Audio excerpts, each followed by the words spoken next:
Hello friends, welcome to my YouTube channel Education Point. आज हम आपके सीटेट का जो एग्ज़ाम होने वाला है उसमें से इंग्लिश पेडागोजी के मोस्ट इम्पॉर्टेंट क्वेश्चंस को विद डिटेल समझेंगे, जो कि आपके एग्ज़ाम पॉइंट ऑफ व्यू से काफ़ी इम्पॉर्टेंट होने वाले हैं, क्योंकि बहुत अच्छे लेवल्स के क्वेश्चंस लिए हैं मैंने इस वीडियो में। तो इस वीडियो को एंड तक ज़रूर देखिएगा, काफ़ी इम्पॉर्टेंट है ये सारे क्वेश्चंस। तो फ्रेंड्स, अगर आपको ये सेशन पसंद आए तो अपने दोस्तों के साथ शेयर ज़रूर कीजिएगा, और अगर अभी तक आपने मेरे इस यूट्यूब चैनल को सब्सक्राइब नहीं किया है तो ज़रूर से कर लीजिए, ताकि आपकी जो सीटेट की एग्ज़ाम है वो उसमें जो क्वेश्चंस आने वाले हैं उसकी प्रिपरेशन आप और अच्छे से कर पाएंगे, क्योंकि ये सभी एमसीक्यूज जो हैं वो काफ़ी इम्पोर्टेंट है। चलिए देखते हैं first question. Which one of the following does not foster language development. इस क्वेश्चन में ये पूछा जा रहा है कि निम्नलिखित में से कौन सा भाषा विकास को बढ़ावा नहीं देता है। ऑप्शन दिया है।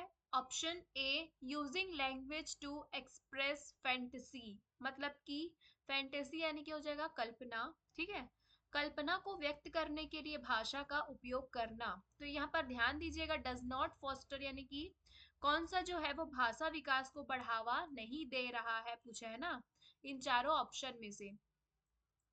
नेक्स्ट ऑप्शन है using language to narrate events to bring and a conversation, मतलब कि घटनाओं को बयान करने और बातचीत को समाप्त करने के लिए भाषा का उपयोग करना। Option C, using language to form and maintain social contact, मतलब कि सामाजिक संपर्क बनाने और बनाए रखने के लिए क्या करना, भाषा का उपयोग करना। नेक्स्ट है using language to social categorisation, मतलब कि सामाजिक वर्गीकरण के लिए भाषा का उपयोग करना। तो इन चारों ऑप्शन में से जो है वो कौन सा भाषा विकास को बढ़ावा नहीं दे रहा है, लैंग्वेज डेवलपमेंट को, तो वो हो जाएगा आपका ऑप्शन नंबर डी। ठीक है, using language to social categorisation यानी कि सामाजिक वर्गीकरण के लिए भाषा का उपयोग करना, ये सही नहीं होगा, है ना। क्योंकि भेदभाव के लिए नहीं किया जाता है भाषा का यूज, है ना, ताकि हम भेदभाव कर सके, ये तो नहीं होगा। तो यहाँ पर नहीं पूछा है, तो ऑप्शन नंबर डी जो है वो सही हो जाएगा। ठीक है, बिना भेदभाव के ही भाषा का विकास संभव है। नेक्स्ट क्वेश्चन है which branch of linguistics deals with the language in context, मतलब इसमें ये पूछा है कि भाषा विज्ञान की कौन सी शाखा संदर्भ में भाषा से संबंधित है। ठीक है, ऑप्शन ए है सिमेंटिक्स, ऑप्शन बी है प्रैग्मेटिक्स, ऑप्शन सी मॉर्फोलॉजी, या ऑप्शन डी है फोनेटिक्स। तो इसका सही आंसर जो हो जाएगा वो है आपका option number B. Very important question है, याद रखिएगा इस क्वेश्चन को। इसमें कई सारे क्वेश्चंस हैं जो कि आपके पिछले सीटेट एग्जाम में पूछे जा चुके हैं, और उनसे रिलेटेड भी बहुत सारे क्वेश्चंस हैं। तो वीडियो को एंड तक जरूर देखिएगा, और अगर आपको ये सभी प्रश्न आपके एग्जाम पॉइंट ऑफ व्यू से हेल्पफुल लग रहे हो तो वीडियो को लाइक और अपने दोस्तों के साथ शेयर करना बिल्कुल मत भूलिएगा। तो इस क्वेश्चन का जो सही आंसर हो जाएगा वो है आपका ऑप्शन नंबर बी, प्रैग्मेटिक्स। अब ये क्या होगा क्योंकि यहाँ पर लैंग्वेज इन कॉन्टेक्स्ट है ना, कॉन्टेक्स्ट यानी कि संदर्भ कैसा होना चाहिए ये पूछा है इसमें। तो जाहिर सी बात है कैसा होना चाहिए, तो मीनिंगफुल होनी चाहिए, है ना, रियल लाइफ से क्या होना चाहिए, रिलेटेड होना चाहिए उसे। तो ये किसके अंतर्गत आएगा, आपका प्रैग्मेटिक्स के अंतर्गत आएगा। ठीक है, जैसे कि सिमेंटिक्स क्या हो जाएगा, इसमें तो मीनिंग हो जाएगा। ठीक है, इसमें मीनिंग हो जाएगा। उसके बाद आपका प्रैग्मेटिक्स यानी कि ये क्या हो जाएगा, प्रैक्टिकल प्रैक्टिकल चीजें हो जाएंगी, है ना, रियल लाइफ से रिलेटेड हो जाएगा इसमें। और ऑप्शन नंबर सी मॉर्फोलॉजी, ये क्या होंगे, वर्ड्स होते हैं इसके अंतर्गत। ठीक है, शब्दों की स्टडी को हम कहते हैं मॉर्फोलॉजी, याद रखिएगा। और फोनेटिक्स में जो है वो आपका आ जाएगा साउंड। ठीक है, तो ऑप्शन नंबर बी जो है वो सही है। नेक्स्ट क्वेश्चन है which of the following is a characteristic of extensive reading। अब यहाँ पर एक्सटेंसिव रीडिंग की बात हो रही है। मतलब कि निम्नलिखित में से कौन सी अ, व्यापक पठन की विशेषता है, ये पूछा है आपसे, यानी कि एक्सटेंसिव रीडिंग की विशेषता पूछी जा रही है यहाँ पर। ऑप्शन ए देख लेते हैं। Reading for fluency involves reading of longer text for pleaser, यानी कि सटीक प्रवाह के लिए जो पठन आप कर रहे हैं ना, तो पठन में आनंद के लिए लंबे पाठ को पढ़ना शामिल होता है। ठीक है। ऑप्शन नंबर बी है। Reading for accuracy involves approaching a text under the close guidance of a teacher, यानी कि सटीकता के लिए पठन में शिक्षक के गहन मार्गदर्शन में पाठ को पढ़ना शामिल हो। ऑप्शन सी है। Glancing rapidly through the text to find out some piece of information, यानी कि जानकारी के कुछ अंश को जानने के लिए पाठ को तेजी से पढ़ना। नेक्स्ट है option number D. Go through the text quickly in order to get gist, यानी कि जिस्ट यानी कि हो जाएगा सार, है ना। जिस्ट का मतलब हो जाएगा सार। तो सार को समझने के लिए पार्ट को क्या करना, जल्दी से पढ़ना, टेक्स्ट को क्विकली रीड करना। तो सही आंसर क्या हो जाएगा आपके एक्सटेंसिव रीडिंग का जो विशेषता है ये पूछा गया है, तो वो हो जाएगा आपका ऑप्शन नंबर ए। ठीक है। Reading for fluency involves reading of longer text for pleaser, यानी कि यहाँ पर प्लीजर के लिए, है ना, आप इंजॉय के लिए क्या कर रहे हैं, उस चीज को पढ़ रहे हैं, तो वो आपका एक्सटेंसिव रीडिंग कहलाएगा। नेक्स्ट क्वेश्चन है। Receptive language skills refers to, मतलब कि जो रिसेप्टिव लैंग्वेज स्किल्स से क्या तात्पर्य है, ये पूछा गया है। रिसेप्टिव लैंग्वेज स्किल्स मतलब हो जाएगा ग्रहणशील भाषा कौशल। ठीक है। ऑप्शन ए है ability to understand and comprehend a new language, यानी कि नई भाषा को समझने और समझने की क्या होना, क्षमता होना, एबिलिटी होना, है ना। ऑप्शन बी है ability to understand and express the spoken language, यानी कि बोली जाने वाली भाषा को समझने और व्यक्त करने की क्षमता होनी चाहिए। ऑप्शन सी है the ability to understand and comprehend spoken languages that one hears और रीड्स, मतलब कि सुनी या पढ़ी जाने वाली बोली जाने वाली भाषाओं को समझने और समझने की क्षमता। ऑप्शन डी है the ability to understand and comprehend the second language, मतलब कि दूसरी भाषा को समझने और समझने की क्षमता। तो रिसेप्टिव लैंग्वेज स्किल्स या रिसेप्टिव स्किल्स में क्या होता है, भाषा की रिसेप्टिव स्किल्स में क्या आता है, तो याद रखिएगा रिसेप्टिव स्किल्स में आ जाता है आपका लिसनिंग,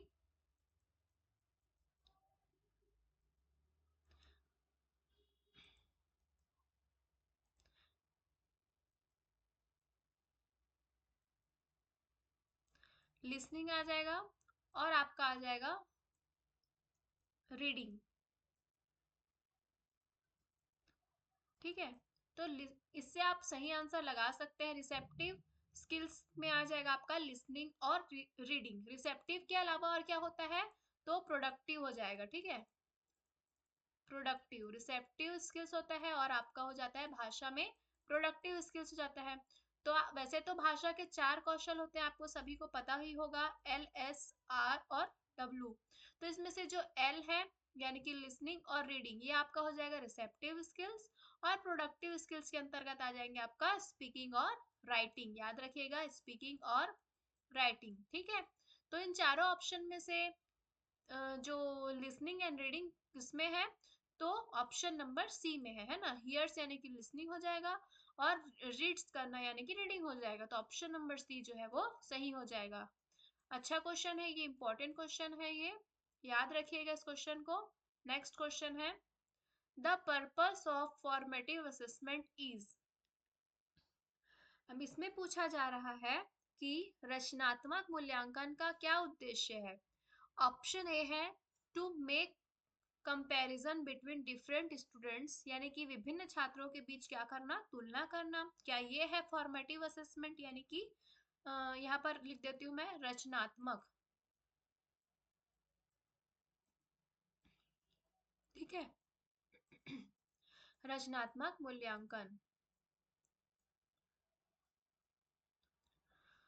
ऑप्शन बी है labelling students as intelligent, average और स्लो लर्नर्स, यानी कि छात्रों को बुद्धिमान, है ना, बुद्धिमान, औसत या धीमी गति से सीखने वाले के रूप में क्या कर देना, उनको लेबल दे देना, है ना, उनका लेबल करना। ऑप्शन सी है to use a variety of ways to collect information about the students learning, मतलब कि छात्रों के सीखने के बारे में जानकारी एकत्र करने के लिए विभिन्न तरीकों का क्या करना, उपयोग करना। ऑप्शन डी है to conduct class test regularly on weekly basis, यानी कि क्या कराना, साप्ताहिक, है ना, वीकली साप्ताहिक और रेगुलर दोनों तौर पर क्या करना, कंडक्ट कराना क्लास का, परीक्षण का आयोजन करना, परीक्षा का। ठीक है। तो रचनात्मक मूल्यांकन का क्या उद्देश्य है इन चारों ऑप्शन में से, तो वो हो जाएगा आपका ऑप्शन नंबर सी। ठीक है, याद रखिएगा। इसमें रचनात्मक मूल्यांकन में ये नहीं बोला जाता कि आप स्टूडेंट्स को क्या करें, लेबल दे, है ना, उनकी लेबलिंग करें, ये तो बिल्कुल गलत हो जाएगा। To make comparison between different students, यानी कि कंपैरिजन भी आपको नहीं करना है बच्चों में, है ना। और रेगुलरली ऑन वीकली बेसिस में कंडक्ट क्लास के टेस्ट करवाए, ये भी इम्पोर्टेंट नहीं है उतना रचनात्मक मूल्यांकन के अंतर्गत। इसमें क्या होता है, to use a variety of ways to collect information about the students learning. रचनात्मक मूल्यांकन में क्या किया जाता है, तो छात्रों के सीखने के बारे में जो है जानकारी एकत्र की जाती है, और उन जानकारी को एकत्र करने के लिए जो है शिक्षकों के द्वारा विभिन्न तरीकों का यूज किया जाता है, इसलिए ऑप्शन नंबर सी जो है वो सही हो जाएगा। नेक्स्ट क्वेश्चन है what is mother tongue based multilingualism, मतलब कि मातृभाषा आधारित बहुभाषिकता क्या है। इस क्वेश्चन में आपसे यही पूछा गया है। ऑप्शन नंबर ए है starting one's schooling in the mother tongue and move on to add many languages, यानी कि अपनी स्कूली शिक्षा जो है मातृभाषा में शुरू करना और आगे चलकर क्या करना, तो कई भाषाओं को उसमें जोड़ते जाना। ऑप्शन बी है starting one's schooling in the mother tongue and move to English as the medium, यानी कि अपनी स्कूली शिक्षा जो है मातृभाषा में शुरू करना और आगे बढ़कर क्या करना, तो माध्यम के रूप में अंग्रेजी सीखना, ठीक है, दूसरे माध्यम में। ऑप्शन सी है learning in mother tongue medium and learning English as a language, मतलब कि मातृभाषा माध्यम में सीखना और एक भाषा के रूप में क्या करना, अंग्रेजी सीखना। नेक्स्ट है option D learning as many languages as possible during the primary years of schooling, मतलब कि स्कूली शिक्षा के प्राथमिक वर्षों के दौरान जो क्या करते हैं, अधिक से अधिक जो है भाषाएं सीखना, जितनी ज्यादा हो सके उतनी भाषाएं सीखना।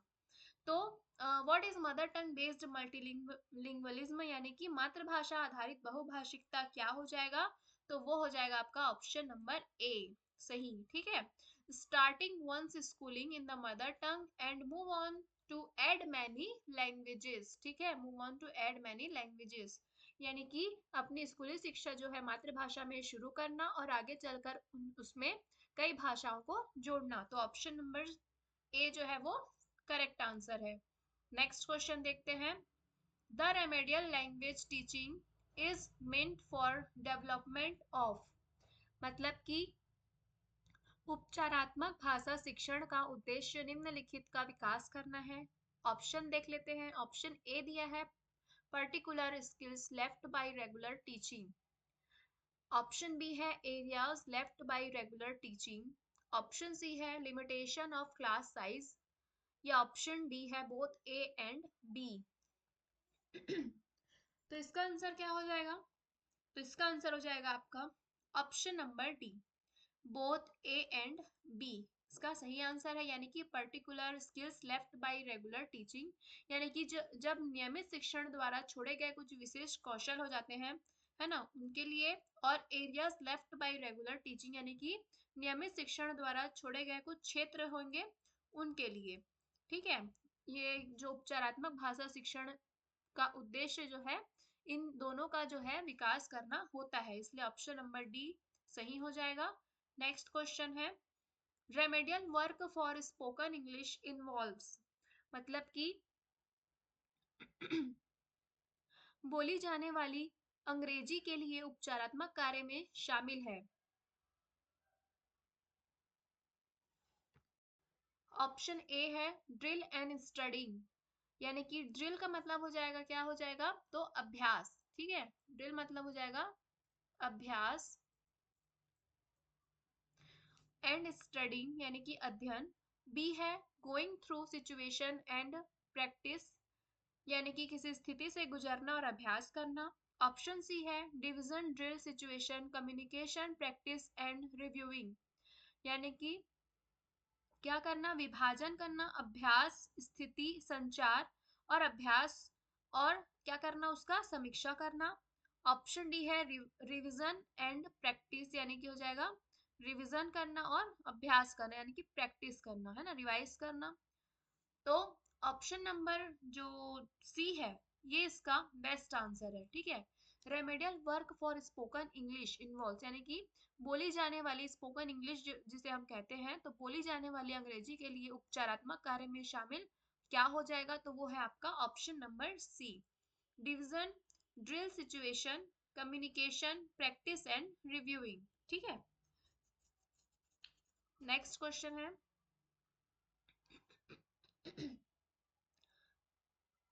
What is the principles of planning remedial teaching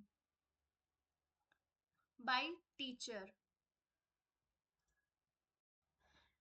तो इस क्वेश्चन में पूछा जा रहा है कि शिक्षक द्वारा जो नियोजन उपचारात्मक शिक्षण का सिद्धांत क्या है, पूछा जा रहा है, ठीक है, शिक्षक के द्वारा। ऑप्शन ए है feedback techniques need to be apply for the improvement in learning, मतलब कि फीडबैक फीडबैक तकनीकों को सीखने में सुधार के लिए, है ना, लागू करने की आवश्यकता है। ऑप्शन बी सीखने में ना, लर्निंग में। ऑप्शन बी कम्युनि कम्युले क्या लिखा है, कम्युलेटिव, कम्युनिकेटिव होना चाहिए ना, बस कम्युलेटिव लिखा गया। Communicative records of the learners must be prepared, यहाँ पर ना कम्युलेटिव होना चाहिए, डबल एम हो गया है यहाँ पर।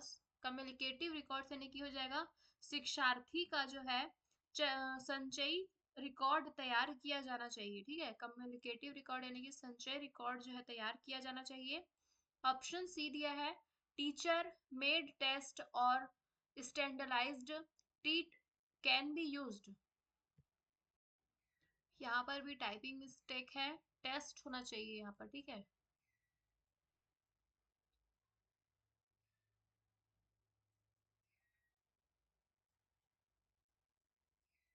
ठीक है, तो इसका मतलब हो जाएगा शिक्षक जो है वो निर्मित परीक्षण, है ना, निर्मित परीक्षण या मानकीकृत परीक्षण का उपयोग किया जा सकता है शिक्षक के द्वारा। ऑप्शन डी है ऑल ऑफ द अबव, यानी कि ये सभी होने चाहिए। तो इसका सही आंसर क्या हो जाएगा, ये सभी सिद्धांत है, ठीक है, principles of planning remedial teaching by teacher के द्वारा, ठीक है, तो ये सभी है, तो ऑप्शन नंबर डी जो है वो सही हो जाएगा। नेक्स्ट क्वेश्चन है the pupils requiring remedial teaching may be suffering from, मतलब कि यहाँ पर ये पूछा जा रहा है उपचारात्मक शिक्षण की आवश्यकता वाले छात्र निम्न में से इन चार मतलब निम्नलिखित में से किससे पीड़ित हो सकते हैं, है ना, किससे सफर हो सकते हैं। ऑप्शन ए है पुअर मनी, है ना, ऑप्शन बी है पुअर अटेंशन, ऑप्शन सी है relatively poor comprehensive power, option D है ऑल ऑफ द अबव। तो इसका सही आंसर हो जाएगा आपका option number D, all of the above, ठीक है, इन सभी से सफर करते हैं उपचारात्मक शिक्षण की आवश्यकता वाले जो छात्र हैं वो इन सभी से पीड़ित हो सकते हैं। तो ऑप्शन नंबर डी जो है वो सही आंसर है। नेक्स्ट क्वेश्चन है slow learners fail to grasp effectively and mix up words and structures easily. Teacher can remediate by beginning with, मतलब कि धीमी गति से सीखने वाले प्रभावी ढंग से समझने में विफल होते हैं और शब्दों और संरचनाओं को आसानी से मिला देते हैं। ठीक है, जो स्लो लर्नर्स होते हैं उनकी बात हो रही है ना, ध्यान दीजिएगा। शिक्षक निम्न में से शुरू करके सुधार कर सकते हैं। ऑप्शन दिया है। Option number A, sitting drills for practice, यानी कि अभ्यास के लिए अभ्यास सेट करना।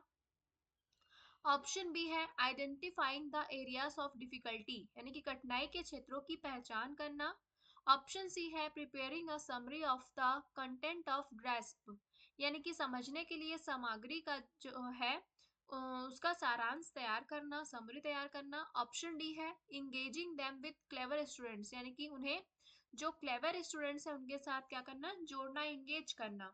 तो जो स्लो लर्नर्स होते हैं, जाहिर सी बात है हम उनके डिफिकल्टी ऑफ एरियाज को क्या करेंगे, सबसे पहले जो है आइडेंटिफाई करेंगे, उसके बाद ये सभी सारी चीजें जो है वो कर पाएंगे, है ना। बट सबसे पहले हमें क्या करना होगा, आइडेंटिफाई करना होगा उनकी डिफिकल्टी ऑफ एरियाज को। तो ऑप्शन नंबर बी जो है वो सही हो जाएगा। नेक्स्ट क्वेश्चन है, which of the following is not an integral part of cognitive development, मतलब कि निम्नलिखित में से कौन सा जो है वो संज्ञानात्मक विकास का अभिन्न अंग नहीं है, पूछा है, ध्यान दीजिएगा। ऑप्शन ए है attitudes, option B emotions, option C values, या ऑप्शन डी है नन ऑफ दिस। तो इसका सही आंसर हो जाएगा आपका ऑप्शन नंबर डी। ठीक है, नन ऑफ दिस जो है वो इसका सही आंसर हो जाएगा। ये जो सभी है, इसमें से कोई भी जो है वो संज्ञानात्मक विकास का अंतर्निहित है ना, कि इंटीग्रल पार्ट है ना, जो अंतर्निहित हिस्सा नहीं है। ठीक है, नेक्स्ट क्वेश्चन है, तो ऑप्शन नंबर डी जो है वो सही हो जाएगा। नेक्स्ट क्वेश्चन है, which of the following is helpful in understanding the child's behaviour in diverse situation. तो इसमें ये पूछा जा रहा है कि विविध परिस्थितियों में बच्चे के बिहेवियर, है ना, बच्चे के बिहेवियर यानी कि व्यवहार को जानने में इन चारों ऑप्शन में से जो है वो कौन सा ऑप्शन जो है वो हेल्प करेगा। ठीक है, डाइवर्स सिचुएशन यानी कि विविध परिस्थितियों में। ऑप्शन ए है पोर्टफोलियो, ऑप्शन बी है चेकलिस्ट, ऑप्शन सी है test and inventories, option D है एनेक्डोटल रिकॉर्ड्स। तो इसका सही आंसर हो जाएगा वो है आपका option number D, anecdotal records जो है, यानी कि उपख्यानात्मक अभिलेख जिसे हम कहते हैं, वो जो है वो विविध परिस्थितियों में बच्चे के व्यवहार को जानने में जो है मदद करता है। किसकी, तो शिक्षक की। ठीक है, एनेक्डोटल रिकॉर्ड कहेंगे हम उसे। नेक्स्ट क्वेश्चन है, which of the following questions help the students to develop the ability of organizing and selecting relevant facts। तो इसमें ये पूछा जा रहा है कि किसी फैक्ट्स को, है ना, रिलेवेंट फैक्ट्स, यानी कि किसी फैक्ट्स को सिलेक्ट करना और उसे ऑर्गेनाइज करने से रिलेटेड है। ठीक है, तो किस टाइप का क्वेश्चन जो है वो हेल्प करेगा, ये पूछा है इसमें।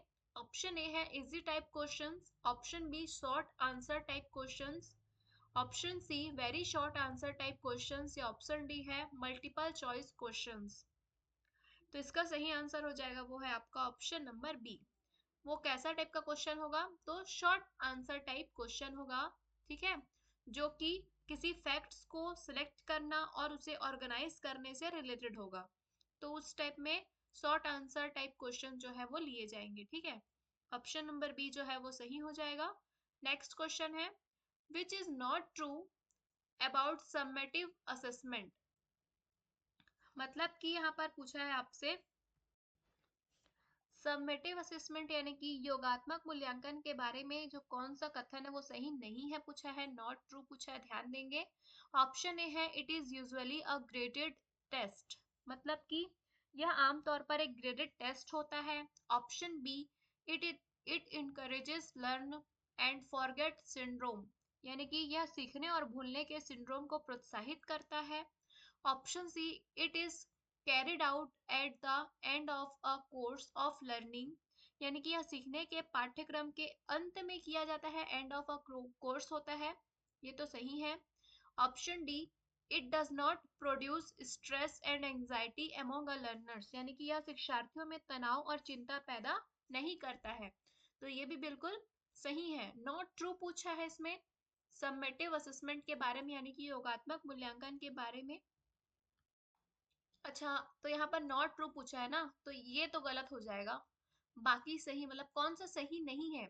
It does not produce stress and anxiety among a learners, तो ये गलत हो जाएगा, ठीक है। ऑप्शन नंबर डी जो है वो सही है, मतलब कि ये जो है वो यह शिक्षार्थियों में तनाव और चिंता पैदा नहीं करता है, ये इसके बारे में गलत हो जाएगा। ये जो शिक्षार्थी उसमें प्रोड्यूस करता है स्ट्रेस एंड एंजाइटी को, ठीक है। तो ऑप्शन नंबर डी जो है वो सही हो जाएगा। ये एंड ऑफ द कोर्स होता है, ये भी सही है।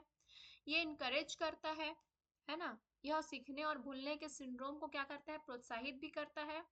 और ये जो है आमतौर पर एक ग्रेडेड टेस्ट भी होता है, ठीक है। तो ऑप्शन नंबर जो डी है ये क्या है, सही हो जाएगा, मतलब ये इसके बारे में सही है, कथन है, ठीक है। क्योंकि यहाँ पर नॉट ट्रू पूछा था, कौन सा सही नहीं है, उस हिसाब से ये सही हो जाएगा। It does not produce stress and anxiety among our learners, ठीक। तो ये थे आज के total 15 MCQs. Thank you for watching. Please like, share and subscribe to my YouTube channel and press the bell icon, जिससे कि आपको आने वाली न्यू वीडियोस की नोटिफिकेशन जो है वो सबसे पहले मिल सकेगी। Thank you for watching.